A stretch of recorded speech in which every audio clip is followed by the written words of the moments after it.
தெரி படத்துடைய வெற்றி அட்லிக்கு மிகப்பெரிய பெயரை வாங்கி கொடுத்திருக்கு. இதனால அடுத்ததா அவர் யாருடைய படத்தை இயக்க போறாருங்கிற எதிர்பார்ப்பு கோலிவுட் ரசிகர்கள் மத்தியில இருக்கு. அதுவும் மீண்டும் விஜயையே இயக்குறாருன்னு, இன்னொரு புறம் அஜித்துடைய படத்தை இயக்க போறாருன்னு கடந்த சில வாரங்களா தகவல் பரவிக்கிட்டு இருக்கு. ஆனா இது எதுக்குமே பதில் சொல்லாம தன்னுடைய வேலைகள்ல மட்டுமே கவனம் செலுத்திக்கிட்டு இருக்கிறாரு அட்லி. அட்லியுடைய படத்தை பத்தி பல செய்திகள் வெளிவந்துகிட்டு இருக்கிற நிலையில விஜயோடு அவர் 2வது முறையா இணைகிறது உறுதினு சொல்றாங்க. அதுவும் அந்த படத்தை நடிகர் பிரபு தன்னுடைய சிவாஜி புரொடக்ஷன் நிறுவனம் மூலமா தயாரிக்கிறாராம். இதுக்கான பேச்சுவார்த்தைகள் தீவிரமா நடந்துகிட்டு இருக்கு. விஜய் பரதன் கூட்டணியில் உருவாகி வரும் படத்துடைய ஷூட்டிங் நவம்பர் மாதம் முடிவடையும்னு எதிர்பார்க்கப்படுது. இதை தொடர்ந்து உடனடியா விஜயுடைய 61வது படத்துடைய ஷூட்டிங்கை தொடங்குவாங்களாம். தெரி படத்துடைய வெற்றி அட்லிக்கு மிகப்பெரிய பெயரை வாங்கி கொடுத்திருக்கு.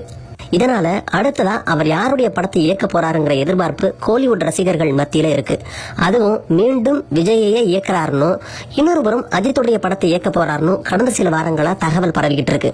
ஆனா இது எதுக்குமே பதில் சொல்லாம தன்னுடைய வேலைகள்ல மட்டுமே கவனம் செலுத்திக்கிட்டு இருக்கிறாரு அட்லி. அட்லியுடைய படத்தை பத்தி பல செய்திகள்